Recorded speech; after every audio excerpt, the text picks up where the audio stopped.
Boys and girls, this is the Undisputed Era. Adam Cole, Kyle O'Reilly, Roderick Strong, and you're listening to Going In Raw, baby. What's up? This is the most must-see WWE superstar of all time and his lovely, gorgeous wife, Marie. and you are going in Smackdown Live. Hi, this is Shinsuke Nakamura. Shinsuke watching Going In the Raw. Hey, friendo, Steve here. And Larson. Yeah, welcome back to Going In Raw, the only pro wrestling podcast you need to be listening to right here at youtube.com/Steven Larson, taped live at twitch.tv/Steven Larson, of course available wherever audio podcasts can be found. If you're listening to this voice right now, leave us a rating, review, or a comment. Do not adjust the picture of your television. We control the horizontal. No, anyways. So yeah, we're going to be doing our live reactions. Were you an Outer Limits fan? I've seen a handful of episodes. Non-impressed. No, I mean, it wasn't that. It was just other things came first. I don't remember any episodes of The Outer Limits. I remember plenty of episodes of The Twilight Zone, and I've seen just about the same amount of each of the you know what I mean? Like, I feel like Twilight Zone was more memorable. Yeah. Anyway, Yeah. you got It's definitely Shatner held on in a plane. higher regard, I think. You got Shatner on a plane and some sort of creature on the wing. Come on, man, that writes itself. It's great. Pretty much. And then Lithgow does the same thing in the movie. Yeah. They made a reference to it when Shatner guest starred on Third Rock from the Sun. Anyways, this Saturday we're going to be doing our live reactions. That's tomorrow. Saturday's tomorrow. What's that? I said Saturday's tomorrow. Could be today if they're watching this on Saturday. It's today, Saturday. Tomorrow. We got what is it called? Double or Nothing. Double or Nothing. Yes. Whoops. All Elite Wrestling. Oh, man, Gypsy wants in there. Our predictions for I thought that. someone was going to bring you some cake. I'm not going to eat cake on air. I don't know why I say it with such like I totally do that. I would Why totally wouldn't you do that? Yeah, I should actually. Anyway, oh no. Oh, look at that. What was that dude? What the hell was Pacini doing up? I spied on him for a second while I was setting up here. Pacini was up at 3:45 in the morning playing Spyro. This dude, take advantage of it now, man, because when you're 40 like us and you got kids and a wife, or in his case maybe a couple ex-wives, I don't know, many alimony payments, you're not going to be up at 4 o'clock in the morning, so take advantage of it now. Look at all these weird Pacini emotes that we're getting in here. This is great. Welcome everybody to our SmackDown recap. Pacini Club has invaded here on the Twitch. This is why people need to watch us live on Twitch, man. Look at that. Look at all the love. On YouTube. Thank you so much. Thank you. YouTube's a sinking ship. Twitch is the future. Or Mixer, maybe. I don't know. Anyways, so there was a SmackDown tonight, and it was actually a fairly eventful one. It was actually a pretty entertaining one. And it was a pretty damn entertaining one, yeah. We had AJ Styles officially traded to the SmackDown, the house that he built. Mm-hmm. He came back to the house now. Man, I'll tell you what, it's great. It's great to see AJ Styles back on SmackDown. It just fits. Man. AJ on SmackDown. The only thing I wish we had seen from AJ tonight was the black and purple tights referencing Undertaker. That's what we need to see. Yeah, I don't disagree with that. He had already won to get into Money in the Bank, but I thought it'd been kind of cool if he goes on like some sort of, like, Undertaker's in his head and he starts losing because of it. Oh man, look at this. Now they're just gifting subs left and right. Oh, thank you so much. Man, these guys, they're just the cuddliest teddy bears over there. Out there in the UK. Best. The absolute best. Through these tough times, and I get nothing but love in my heart. So yeah, I was thinking that maybe, man, how cool would it be if AJ Styles, the phenomenal one, stopped being so phenomenal, and the only way he was able, it was non-Adam. He's got to get the Undertaker, and then that sets up whatever match that is. But something tells me that might be down the line. Sorry to interrupt you. Just announced that Ray Phoenix is out of the Casino Ladder match tomorrow. Whoa! Replaced by Joey Janela. Wow. Good thing I didn't pick Ray Phoenix in predictions, huh? No kidding. Neither of us did. Wow. What a bummer. There was going to be some crazy stuff, but I mean so like I know you said this too, and I sort of gave them some flack for it, but the Wrestling Observer thyself, Dave Meltzer, said the same thing. He basically just went up and then straight down as opposed to where he was probably supposed to go, but still sucks it because, man, he just landed with a thud. Yeah, that look nasty. Duckman asks, any news on Britt? She's out too. She's out too. Replaced by Penelope Ford. Yeah. So that anyways, this isn't the AEW show. This is a SmackDown show. Let's get talk about AJ Styles. Great to have him back on SmackDown.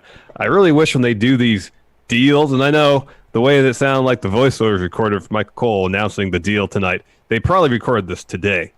Yeah. That they decided, okay, all right, today AJ's going to SmackDown. He might have found out when we all found out when the show aired. That could be. That could be. It would be nice if when they say, AJ Styles has been traded to SmackDown, instead of for future considerations, give us what the actual deal is, or at least say what Raw got compensation will be announced Monday night. Guess what that does? It builds anticipation. Nothing. They got nothing. No, I know they got nothing. Work this stuff out. Like, because when a star player gets traded from any team, it's never for future considerations. They get something right away because they're a star. The only talent in sports that gets traded for future considerations are minor leaguers and people who sit on the bench. Yeah, I don't disagree with anything you're saying. Yeah, I don't know. You're right. It would add a lot. It would. I kind of don't care. I know. I understand why some people care. I understand why Sean Ross Sapp cares. Because he's like leading the charge on this one. I understand your point of view. I totally care. I totally understand it. I kind of don't care about it because it's not like, okay, here's the thing. They say these things and then they just go out. It just farts out into the air and dissipates. It's not like they had set up some sort of like precedent where, oh man, somebody's coming over here. So now we can anticipate it. And they actually did it. It's just this is how they've done it ever since they've been doing drafts and trades. It's this. I know, and it's lame. It is lame. I mean, there's 50 ways WWE could be cooler, and I think this is sort of lower on my priorities. I'll just put it that way. If it was, a lower mid card talent, where they said traded for future considerations. All right, fine. Wouldn't bat an eye about it. This is AJ stinking Styles. Yes, we did with Apollo Crews. Yeah. This is AJ Styles. He's a former world champion. Mm-hmm. If I were Raw, just think about it logically. If they want us to believe kayfabe that this brand split's the thing, and there's any semblance of competition between the two brands, which only really comes about one time a year at Survivor Series. But if you want to at least put forth the appearance there's actual competition and they actually care about the integrity of their individual brands, if I'm Raw and SmackDown comes a call and Bruce Pritchard's on the phone, hey, we want AJ Styles. What do you want?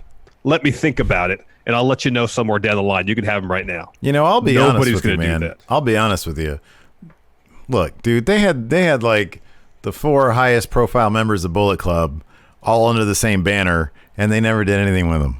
Yeah, now 2 of them aren't even with the company anymore. Right, exactly. Like there's a litany of things they could be doing that's a lot cooler than any of this stuff. I agree. I think they should make Heyman and Bruce Pritchard on-screen authority figures. I really do. Bruce Pritchard cracks me up. I was listening to the, what was it, Wrestle? He was in a bad mood. Oh, I was listening to the Something to Wrestle where they were talking about the Radicals coming in, Benoit and all those guys. Yeah. And boy, he was in a pissy mood. Really? He was in, and Conrad, he ain't backing down, man. He gives him shit. It's great. Anyway, it's a solid episode, though, but Bruce was pissy. That's interesting. Anyway, he was just directing a lot of venom, specifically at Dave Meltzer. It was weird. That's not unusual. But. No, it isn't. It isn't. I don't know. Anyways, so no, I totally get it. I agree. It could be cooler. It could be way cooler. Like there could be all sorts of neat trades and people. Here's the thing. The thing that keeps us into wrestling, the reason why we're doing this, even back in the late 90s when we started getting into this, was just for the backstage stuff. The stuff that they're so guarded with. If they started kayfabing in a really smart way, the backstage stuff, that's interesting stuff. That's fun storytelling. It totally is. Yeah. But here's like I mentioned earlier.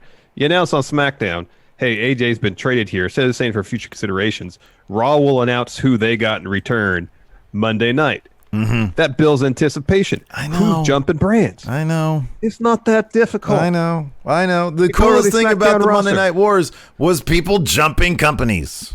You go here. Baron Corbin, fine. Baron Corbin for AJ Styles. SmackDown was a trade, but at least that's a deal. That's not like grossly unfair. Makes all the sense in the world. Yeah, I know. Just do that. I know. No one's going to care that Baron Corbin is leaving SmackDown. No one at Fox is going to care. I doubt. Baron Corbin does not move the needle. AJ Styles might. Or AJ Styles can move the needle way more than Baron Corbin ever would.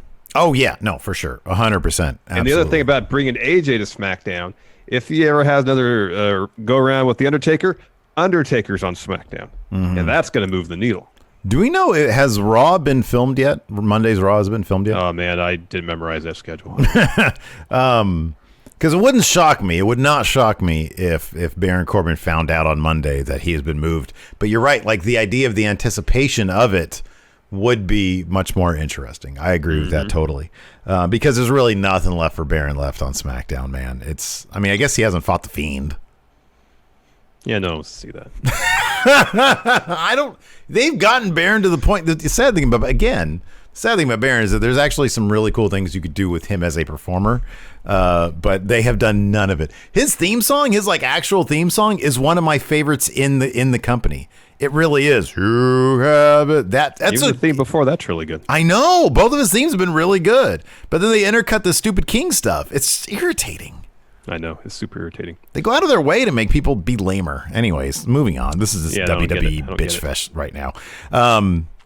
But no, I actually thought that SmackDown was actually pretty entertaining tonight. But we'll just start at the beginning instead of going through the bits that we liked. Sure. I'll be honest with you. I even like this open. Generally, I'm not a fan of these dirt sheets. Agreed, 100%. And for whatever reason, I think it was Miz and Morrison's tempo with which they're delivering their lines. You're exactly right. That's what far too often it's like they slow things down and wait for the crowd to react. Yeah. There's no crowd though. Yeah. Here they didn't worry about that. The tempo was good. It was really good. The tempo was good, and then even so, like Braun is not usually good at dialogue. When after he rattled off his first couple lines, the stuff between him and Morrison and Miz trying to interject, it's a standard comedic trope where one partner is getting his friend into a situation he doesn't want to be into. We've seen it a million times, but the actual comedic timing, that was really good. And I got to say it. This seems like something I would not have conceived of about a year ago. I actually really enjoy John Morrison on the mic. Me too. I know. He was really like, I felt like, okay, now I understand why he was Boone. You know what I mean? Yeah. He's comfortable. He and Miz have good chemistry when they don't, like take their sweet time with their lines. Mm-hmm. And like the line of this bit, Miz would come out swinging like a bag of quarters or come out like a bag of quarters at a strip club swinging. That was great. That was good. That was really good. And I feel like it made me feel like that was Morrison. You know what I mean? Mm-hmm. Not a writer. That felt like it was actually John Morrison. Feels like something he would say. No, that was really good. So they opens up. They each put themselves over. Morrison said his abs are Instagram influencers. And Miz is like, I'm upset we live in a world where Otis missed Money in the Bank. And Miz says, it's not Otis's fault. It's the people who enable him. They're the problem. Like Braun Strowman. And they're discussing why Braun would put himself in the situation where he would be Otis's partner, even though Otis could cash in on him. And then Morrison says, "Yeah, it's like this is confusing as why Becky would have a baby with Seth Rollins." Mm-hmm. Yeah, which is probably a shot at Jim Cornette. I would think so. And they talk about how Bray traded up. Exchanging Braun for the Funhouse puppets, and then they show some puppets that Bray rejected but liked better than Braun. There was a sock puppet, one made from a stinky diaper. They insinuate that Braun is a little short in the front area, and this brings out Braun, his creepy Titantron with his head of the train. I didn't notice it last week, but his head's on the train, and then he's on the side of the train, out of the engine. Yeah.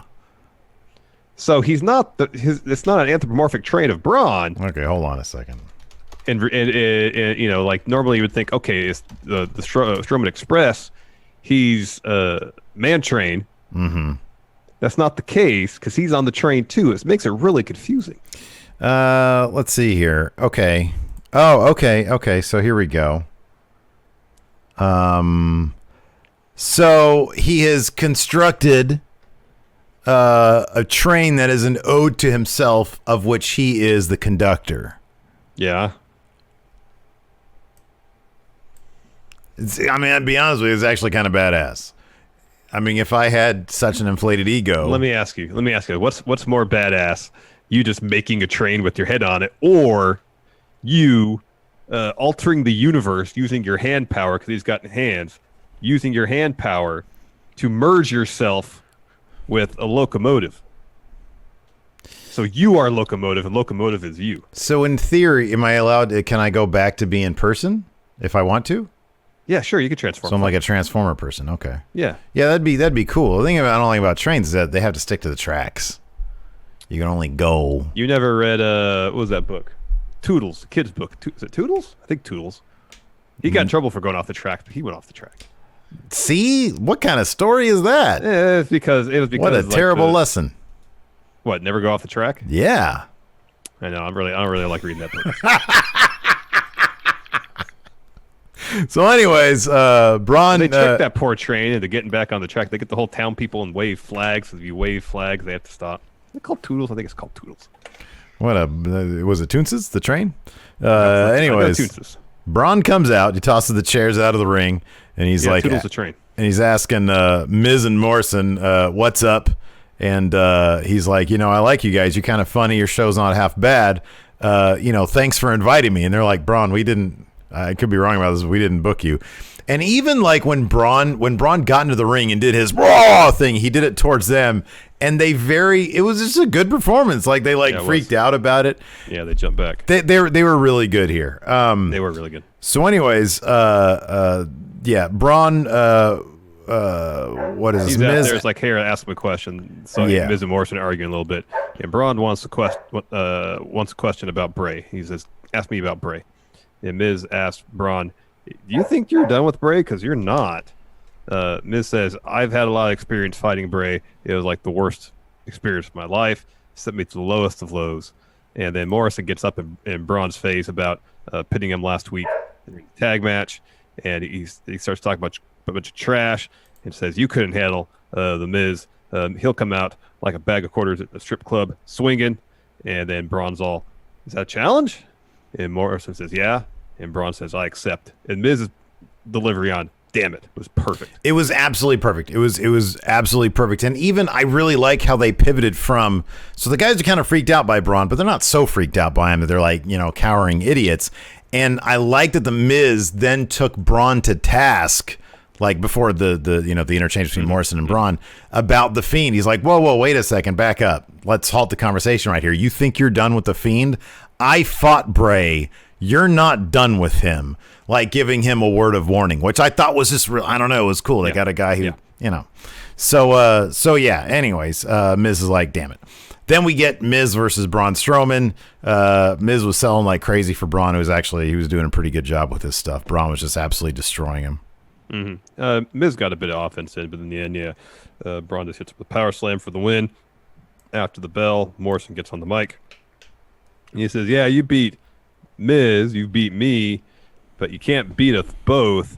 So, handicap match for the Universal title at Backlash. I challenge you." Mm-hmm. I like this match. I think it's good. I think it's a good, we didn't know if they were going to have Braun and Bray battle it out all the way till SummerSlam. And so this little detour here will keep sort of the Fiend in the background, but this should be pretty entertaining in the meantime. Yeah, I think so. I wonder what Bray's going to be doing in the interim. Hopefully nothing. Because it's more effective when he's gone for stretches of time, Like I don't disagree with that. I don't want to see him a lot. And I mean they've done that though. They've actually they've kept him off in between. If he's not his doing bigger anything feuds. important, don't bother putting him on TV. Mm-hmm, yeah, exactly. After that, we had the first of a couple Intercontinental Championship tournaments. Now, they showed the brackets, and mystery participant from AEW was on The bracket. Made that up. You made that up. Just because you put that on your Twitter doesn't mean it's real. No, but they did actually show Drew Gulak's name in his face. What's that? They I mean, I guess they could have taken it off. It says face Daniel Bryan in singles competition. They just wouldn't have shown it. If he had done something to screw them over or something, they just wouldn't have. I think it was just they couldn't agree on a new deal. It's not screwed anybody over. I know. No, I'm just saying, don't put it above them to take him out if they wanted to take him out. Yeah, they would have done that. Now, if he shows up tomorrow at Double or Nothing, the next time they show that bracket, there'll be no Drew Gulak on that bracket. That's going to be the big question. That's going to be the question. You really think that's going to be the case? What, Drew? If he shows up at Double or Nothing, they're going to take him off the bracket graphic? The bracket will just go whoop. Semi-final and finals. That's all that matters at this point. Right. So next was AJ Styles versus Shinsuke Nakamura. I really thought this would be the main event. But I guess they want to get to this news quickly. It was so quick, in fact, that Michael Cole had to go to the VO booth and record this line because it's probably done today. AJ has been traded to SmackDown for superstars to be named later. We talked about it a good amount, and yeah, it's kind of the wrong way to go about it. That being said, it's great to have AJ back on SmackDown. You know, I understand why they said AJ to Raw when he jumped brands. I don't know. Like Seth is on Raw, AJ should be on SmackDown. He does. He feels redundant with a couple people, to be honest with you. So yeah, no, for sure. He needs to be on SmackDown. It'd be weird if Seth Rollins then came over to SmackDown. That'd be weird. It's just he's on Raw, AJ's on SmackDown. Yeah. This was a terrific match. This needed to be in front of people, but I mean, I'll take it any way I can get it. This was absolutely terrific. I thought for sure when AJ reversed that triangle into a Styles Clash, I thought that was going to be it. Nakamura kicked out of it. That was the same spot they did in their Wrestle Kingdom match. Yeah, I know. This was I'll be honest, man, if you put this in front of a crowd, this might have been better than any of the matches they had during their actual feud, Their last man standing match was pretty good. Yeah. Of the original trio, I think it was, of their singles matches, that one was the best. Uh-huh. I thought. But anyways, yeah, a really fun match. AJ gets the win, of course. He advances. He'll be facing Elias in round 2. I didn't give AJ much of a shot, but now he's on SmackDown full time. It looks like we're getting our Daniel Bryan AJ final, because Sheamus is going to make sure that Jeff Hardy does not advance.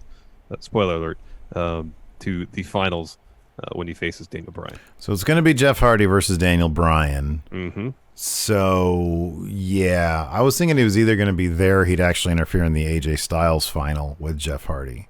But, man, AJ Styles versus Daniel Bryan for the final. I mean, look, there's no bad matchup there. This is absolutely great. This is awesome. Mm-hmm. Mm-hmm. Mm-hmm. After that, we get a Charlotte Bayley recap from the prior week, and then Sasha and Bayley are backstage, and Bayley says to Sasha, "Hey, I don't want you in my corner tonight." And Sasha's upset, and Bayley says, "A lot of people think I can't win without you around. I need to prove them wrong." And Sasha says, "Well, it has nothing to do with Charlotte said last week." She goes, "No, but, just to be sure, just so people don't say anything. Mm-hmm. Don't worry, I got this. We're good. I have your back. You have mine." And that was the next match, Charlotte versus Bayley. I really like this match, too. I really love the finish, although it always cracks me up how some refs will check on the 2 count to see if they're close to the ropes, if there's a foot there, because Bayley was hugging the ropes, filling out apartment applications to roommate with the ropes. She had the ropes in a headlock. Yeah, she did. She totally did. She had yeah. What I really liked is early on the match, she goes for a roll up on Charlotte, has her feet in the ropes. And she says something like, "Oh, I was just making sure you were paying attention," or something like that, to the ref when the ref saw it. And then the end of the match, she used the ropes to win. The ref didn't see it. Yeah. Nice little touch. I love Charlotte is totally you're totally calling her right on Charlotte. She basically just laughs off everybody's offense. She was laughing did that twice, at least in this match. Yeah. This entire match, it felt like she was laughing. There were the chops, and she laughed those off. And then in the end, she had blood in her mouth, and she laughed off the loss. Yeah, I thought this was a really good match. It was fun. It was physical. They gave it tons of time. Yeah. And it's pretty huge for Bayley to get that win over Charlotte. Oh, for sure. Charlotte's basically unbeatable right now. Mm-hmm. The way she's booked. Yeah. Yeah, she no-sold the ring post shot also. White Brownie here noticed that. Yeah, she just like bounced off. Mm-hmm. Yeah. She's super they got Charlotte. Charlotte is like basically no-selling everybody's offense and laughing it off. Mm-hmm. Yeah. Yeah, that's gonna be interesting on NXT to see. I mean, are they just gonna take the title off her via Rhea pinning? That's so cheap. That's so cheap. Well, this could be. I mean, the crappy part is, regardless who wins that match, I feel like Io's eating that pin or tapping out. Yeah, I mean, you're right, and I get that. I mean, I'm bummed out about it too. But if they use a third person to protect Charlotte from Rhea, I don't know. That's just. Oh, I know. I mean, unless you're not helping Rhea at all. No, you're not, unless they're going to come back around shortly thereafter and have the final confrontation between Rhea and Charlotte, where Charlotte says, "Hey, you won the title, but you didn't beat me for it. Essentially, unless you beat me, you can't really call yourself champion." Then maybe it still sucked that Io had to take that pin for basically to prolong a feud. But if they kind of put an end to that particular Rhea Charlotte feud in that triple threat match and don't go back to it, yeah, that's kind of lame. Yeah. So Bayley and Sasha, they're backstage celebrating, and Bayley's like, "Oh, you didn't think I could do it without you, did you?" And Sasha kind of gets serious for a second. And Bayley's like, "I'm just playing with you." Just joking. Got ya. Yeah. So I'm just waiting for Sasha to deck the shit out of Bayley. Oh, she's gonna. Just ooh. After that, I thought this was gonna be the main event. Otis and Mandy versus Sonya Deville and Dolph Ziggler. This also was, man, there's some good matches tonight. This is actually really fun. Again, the stuff, especially between Mandy and Sonya, super physical. Loved seeing Sonya pick up that win, too. Oh, hell yeah, man. That was rad. Sonya should win all the matches. She's great. Mm-hmm. Fantastic. However, at the end, they book Otis as like this basically like a freight train. Mm-hmm. His main skill, his main attribute is strength. And yet you got Dolph, who's about my size, holding him back from running in the ring. Yeah, okay. Yeah, that's a good point. Not totally believable. Now, if he was dragging Dolph down from the ramp and just barely missed it, that would make way more sense. Mm-hmm, yeah. Well, like Dolph's a strong guy. Yeah, but like Otis, he's supposed to be like next level superhuman strength. Is he? Yeah, that's like his whole thing is like he's super strong. Wait, is it? Yeah. When has he demonstrated his feats of strength? Like he throws people around sometimes. He can't lift his arms above his head. Well, you say that, and I know he mentioned that, but there's a picture after he won Money in the Bank, and he has a briefcase at least this high up. How high is it? It's like this high? Well, he's maybe, in terms of full rotation up, maybe 75%. You think so? Looked like it. Maybe.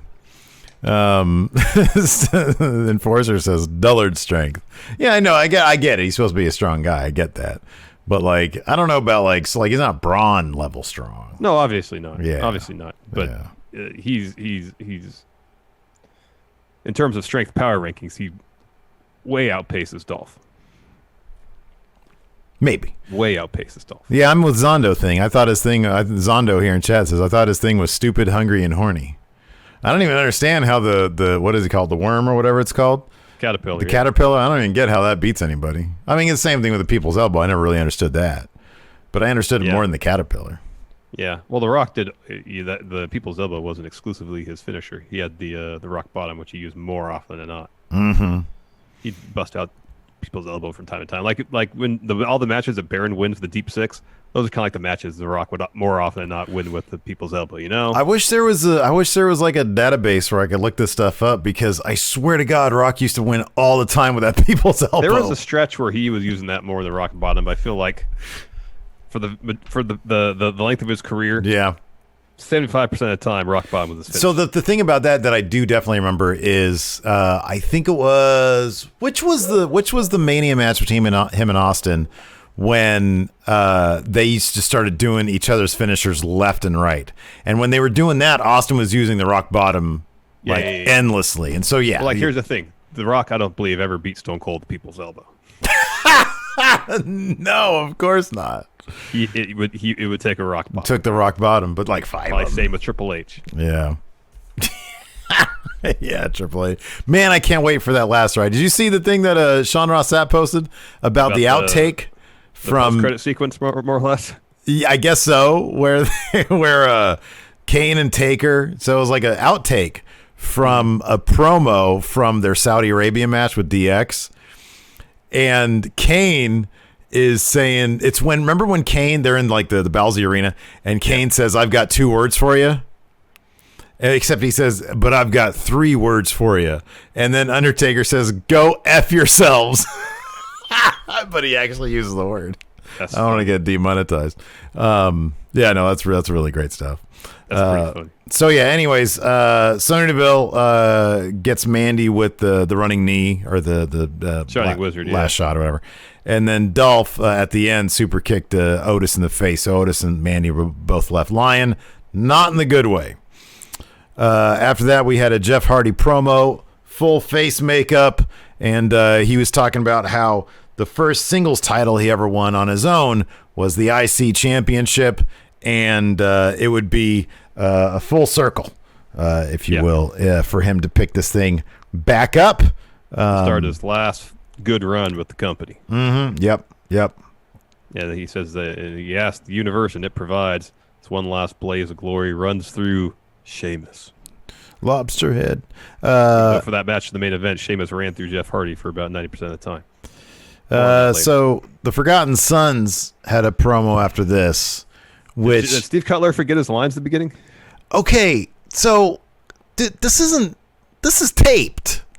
Yeah. This is taped. He forgot his lines at least 3 times. Yeah. At least 3 times. They could have easily gone, like, cropped it in on a close-up, do some cool visual effects, make it fuzzy, get some cool TV fuzz on it or something.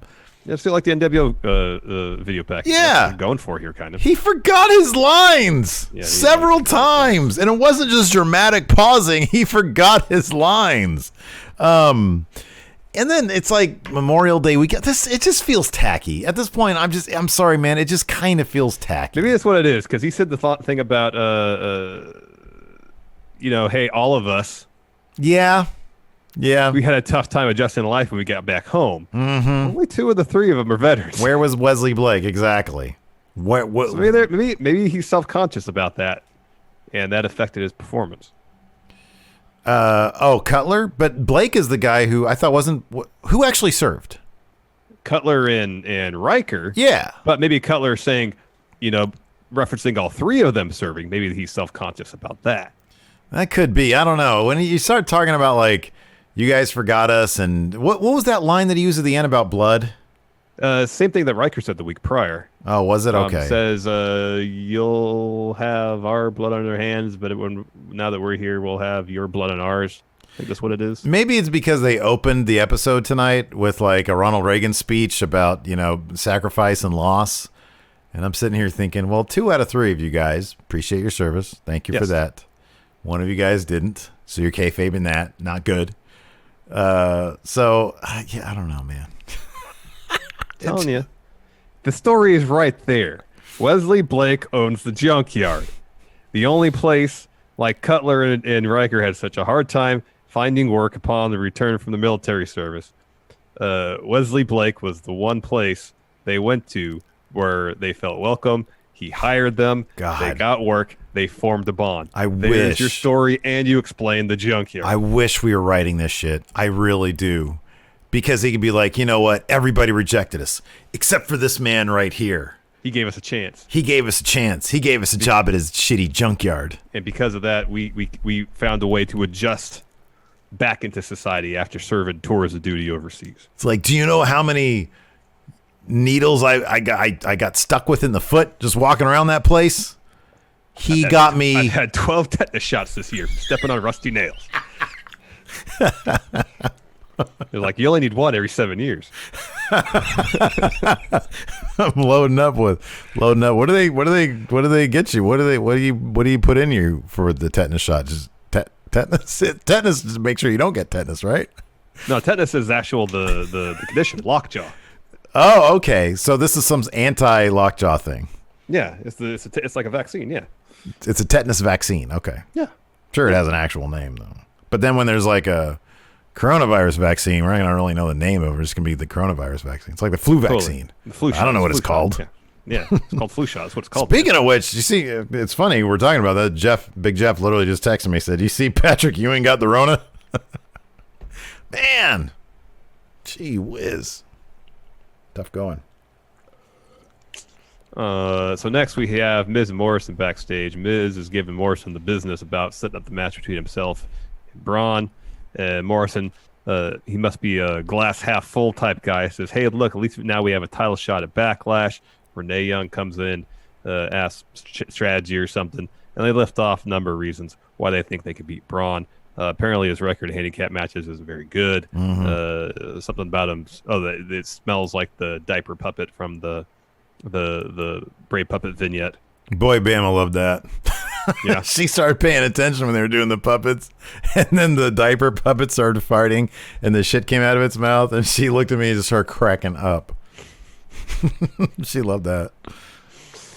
So they got some confidence heading into Backlash. Oh, and also when they did the graphic for this Backlash match, above the Backlash title in huge words, font, the greatest match ever. Yeah.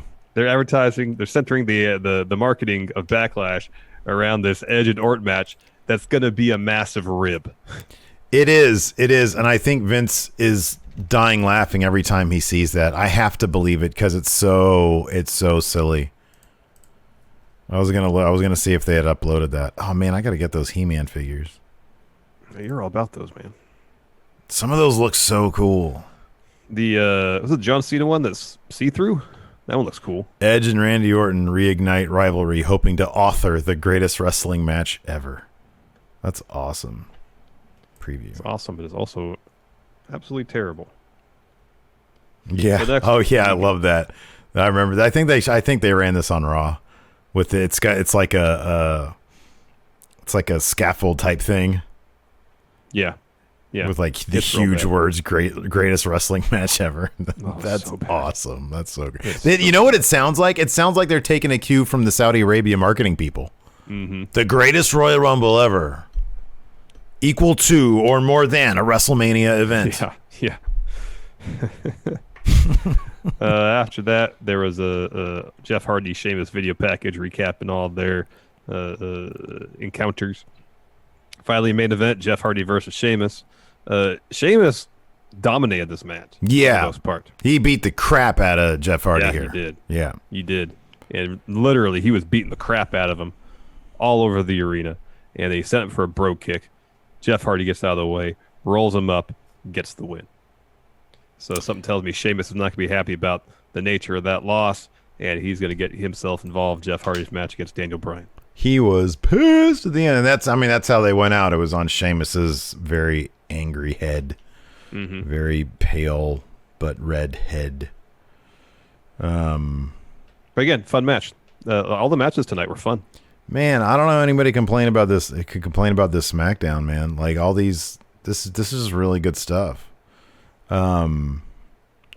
Let's see here. Let's answer some questions. Looks like I've got at least one here on the Discord. You can get access to the Discord for just $1 on the Patreon, patreon.com.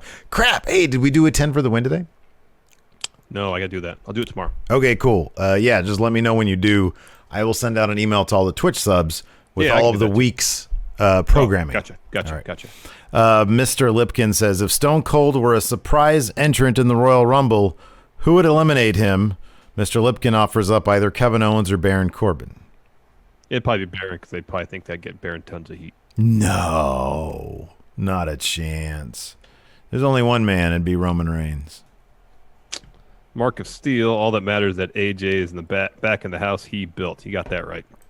I'm very happy about that. And yeah, to me, that sort of trumps everything. Dang MQ, USA Network gets Gronk, but mainly the 24/7 title. So AJ to SmackDown, Gronk to Raw, so they can get the 24/7 title back over there. I am kind of curious about we had heard that Fox wasn't entirely happy with their roster, like what they landed in the draft. This would seem to be a big fix for that. Oh yeah.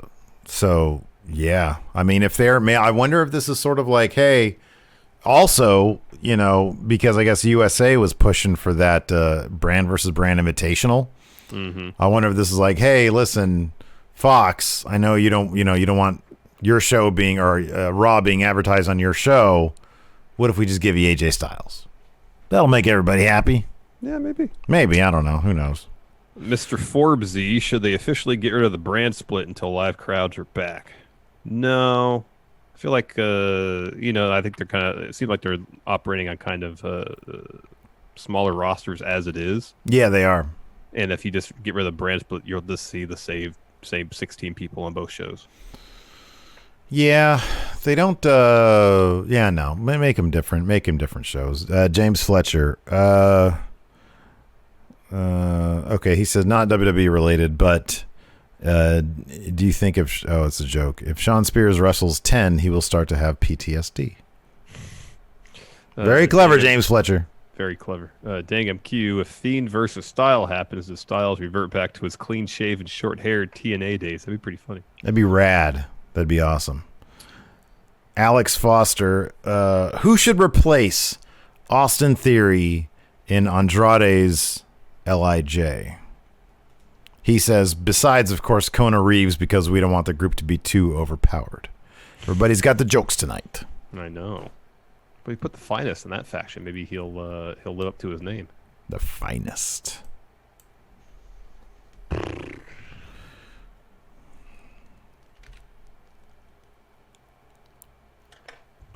Let's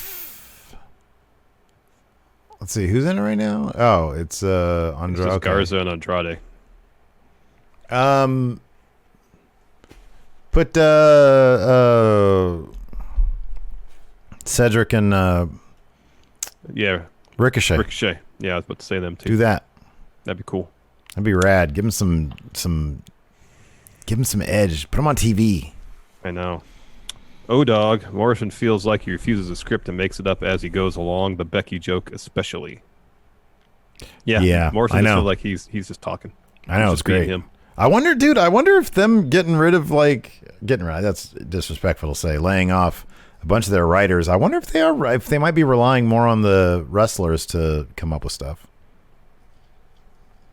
Nikyle, can Charlotte stay in one brand and stick to it? Why does WB think she improves ratings on all their shows?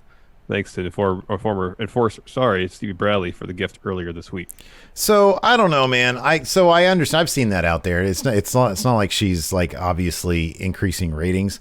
However, in my opinion, in my eyes, and I know I'm probably not in the majority here, her stock is being raised in my eyes because when you see somebody working all these shows. Yeah, you do get the idea. You do, in my mind, you do get the idea, hey, she is one of the hardest working people in any industry, like she likes to say, or at least in the wrestling industry. I don't know. I kind of like that. They're basically making her like another Brock Lesnar. I kind of like that, you know? It's kind of neat because it means whoever actually beats her, like not in a shady way, but like, toe to toe. Yeah. Whoever is able to take that smile off her face is going to be a big deal. That's where I hope it's going, Yeah, and it'd be made all the more impressive if they actually go somewhere with it afterwards, because far too often they build up something that could mean something and then they just don't really do anything with it. Right. Like Brock ending Undertaker's streak. Mm-hmm. White Brownie 92, Dijak mentioned in Dio Madden's stream that WB may be using NXT talent as a crowd next week. You never know what those dudes are going to say in their live streams, man. We got to start combing through those because they just start talking about stuff. Yeah.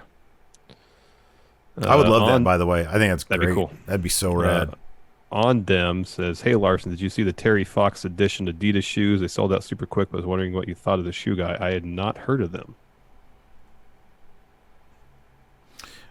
Frisco Flame asks, who will be, let's say they actually do this, the future consideration traded to Raw? We've already mentioned Baron Corbin. What if it's not him? Who else could it be? I just had the only other like AJ Styles level name is like Daniel Bryan. Mm-hmm. Could be Daniel Bryan. Could be. He loses in the finals and then gets dealt to Raw. or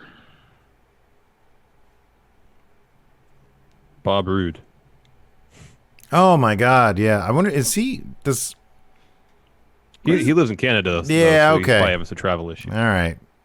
Brian Randell, or Brian Randall, says, "G'day guys.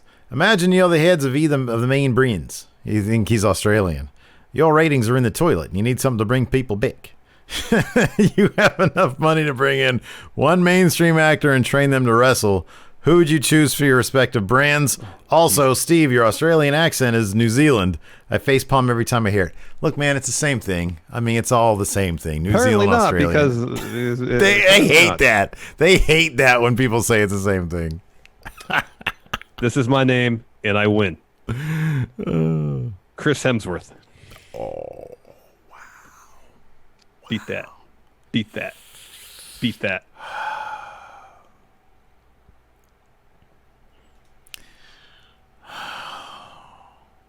Shit.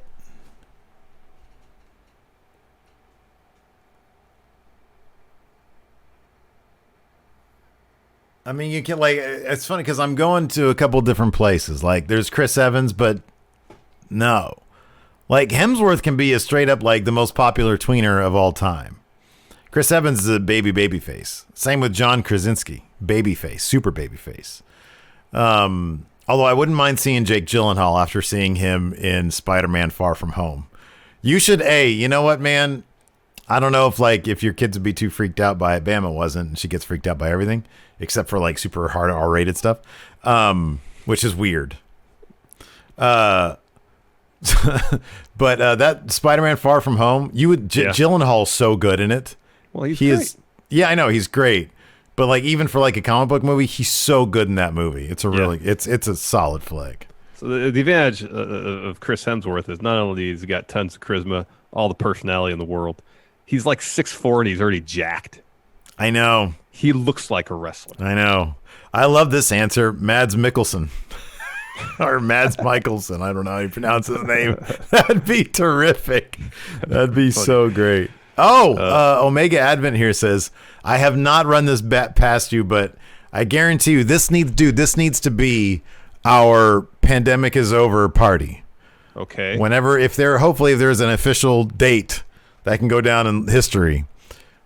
So on Amazon Prime, you got these watch parties. Yeah. They got Wrath of Khan, man. Oh, cool. We got to do a watch party of Wrath of Khan. All right, we'll talk about it. Drop my pen.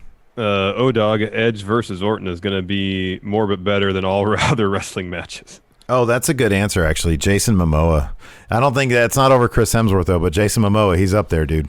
If he was in the Marvel universe, if he was playing Namor, the Submariner, instead of Aquaman, yeah, he'd be up there with Hemsworth. He would be. Yeah, he would be. He would be. Mr. Forbesy, was there a hacker bit tonight? Do you think they actually know who was going to be? No hacker bit. They have no idea who it's going to be. It's going to be Mustafa Ali, man. Or it's going to be like it was going to be Mustafa Ali. That's going to be the story. It was originally going to be Mustafa Ali. Then they brought in Solomon Crow. He was actually already doing a hacker gimmick in Impact, and they really liked it. And they forgot that he was actually in NXT. Yeah, exactly. It's like Vince, when they brought Raven in, and Vince is watching the show, whatever. When do we bring Johnny Polo back? Did Vince know that Doc Gallows was Festus? I'd be surprised. Was that I thought man, that couldn't have happened twice, right? With Raven and Gallows? I wouldn't be surprised, man. Wouldn't be surprised. Ryan K. Lamb, so what's the likelihood Tucker is the guy traded to Raw for Styles? Yeah, no, Vince McMahon forgot Luke Gallows played Festus. Yeah. Sorry, what was the question? Tucker traded for AJ Styles. Oh, that's not fair at all. Tucky would be a fixture on main event. Would he even, though? I'm pretty sure Ricochet and Cedric are on main event. That's Omega Advent, Larson, Power Rank 3 guitarists you want to collab with, Steve, Power Rank 3 comic book artist you would like to collab with. So 3 artistes. So for the comic book nerds out there who might know these names, I would go with Kevin McGuire, Rob Liefeld, and that'd be great, man. Everybody Did he draw shoulder feet pads. yet? Was that his thing? He could never draw feet. Yeah, it was, but he's still amazing. When I was 13, holy shit, he could do no wrong. It was so much energy in that stuff. Yeah, he couldn't draw. Who cares? It looked great. Somehow it looked amazing. Jim Lee has been. I told you about this like a couple weeks ago. I'm telling you, I did not know. Like Jim Lee has always been good, right? I've always liked Jim Lee. Yeah. It got to a point where DC, because he's like one of DC's head guys right now. Yeah. Where DC, it seemed like they were trying to like incorporate his style into like all their stuff, and I wasn't really into that. But I don't really get their books anyways because they're too expensive and they're convoluted. But he has been doing these sketches for to put up for auction to raise money for comic book stores because during pandemic they've been hit really hard. Yeah. Holy crap! That one piece you sent was incredible. Man, like every single time he's got a new one, it's like, gee, this is insane. Like he is finding a whole new level, man. It's great. Yeah. 3 guitar players real quick. Nels Klein, Johnny Greenwood, and then there was a band that was really, around in the 90s. I would say popular, but they weren't that popular, called Polvo. One of the guitar players in that band named Ash Bowie. He's really good. Those are the 3 names that came to mind first. Okay, so here are the results of main event from 2 days ago. All right. Jinder Mahal defeated Akira Tozawa. Isn't that the match he had when he came back in the first place? Thought so. And Ricochet defeated Shane Thorne by pinfall. Wow. Yep. Wow. Gareth Nicholas, Hardy versus Bryan next week. Given Sheamus's history with the two, do you think he's going to interfere somehow? Yeah, he's gonna cost Jeff Hardy that match. Yeah, I'm pretty sure that's going to happen. Let's see here. I want to see what happened on April 29th. Interesting. So April 29th, Bianca Belair defeated Catalina. Remember Catalina? Oh. She's still around. Yeah. And Murphy defeated Humberto Carrillo. This is fascinating. Isaldes, 11. Does a trade mean that they can bring someone from NXT, and who could it be? No, I wouldn't think so. SmackDown had to send somebody to Raw, or there are a couple talents to Raw. That'd be cool if they did a 3-way deal, though. That'd be great. April 22nd was Asuka beating Catalina and Humberto Carrillo beating Shelton Benjamin. Remember, you have to remember all these because it's going to be in the next Quizzlemania. There you go. Main event results in reverse chronological order. 2 weeks in a row, Humberto took on Shelton Benjamin. Wow. Handsome Be Wonderful voice AJ and Baron having a conversation about their trade. You're not me. Aren't you dead? Hey, Baron, guess what? We're being traded. I'm going back to the house that AJ built. So where is Baron going? You're on Monday night now, man. You're on Raw. What day of the week is Monday? Well, it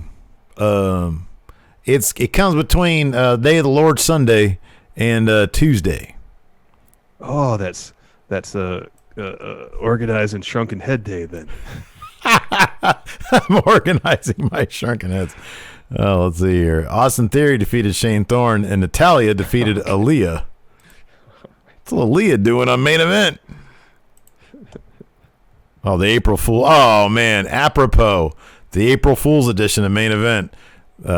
Gallows and Anderson defeated Everrise. Oh, wow. And Cedric Alexander beat Fabian Eichner? Man, they're just throwing everything at the wall. Going to do a shameless plug here. White Brian 92 says, is it safe to say Vince isn't sold on Shayna since she's not in the triple threat next Monday? Watch today's news brief. You'll get all the information about all that. Yeah, spoiler alert. No, he's not high on her. No, so yeah, wait a second. Did we even mention that during the show? What was that all about? What do you mean? When was that announced? I think on Twitter yesterday or something like that. Okay. I was like, dude, was I so tuned out of like advertised on Raw? No, our show and WWE? It has not been advertised, right? Because I was like, is this a legit graphic? Not on Raw, no. So it's a triple threat. Charlotte versus Natalya versus Nia Jax, #1 contender match. Correct. Maybe right about today. It's today I read about it. Yeah, I just saw it today. Yeah, maybe it was today. Man. Oh, it was on Twitter today, according to Freedom KME here. There you go. Oh, my goodness gracious. Humberto Carrillo defeated Danny Burch, and Asuka defeated Caden Carter. I don't want to care about all these main event results. Let's just, if that's what you're going to do, let's just move on with our evening, okay? Because you're going to keep going and going. Can I do one more? Can I do one more? This is March 11th. Humberto Carrillo defeated Shelton Benjamin. And Ricochet defeated Eric Young. Wow. See, it's interesting. It is. You got a couple birthdays. Let the Fiend in. Happy birthday, D Minor. I think he said it was his birthday too. Happy birthday, D Minor. Happy birthday. All right. Well, tomorrow we have our what is it called? Double or Nothing review. Recap. Yeah. No, live stream. Followed by that, I think we're going to do our live streams on YouTube, and then we'll send everybody here to the Twitch for the recap. And then for the VOD, back to the YouTube. Back to the YouTube. Yeah, exactly. So, thank you, everybody. We appreciate it. And until next time, we will talk to you later. Goodbye.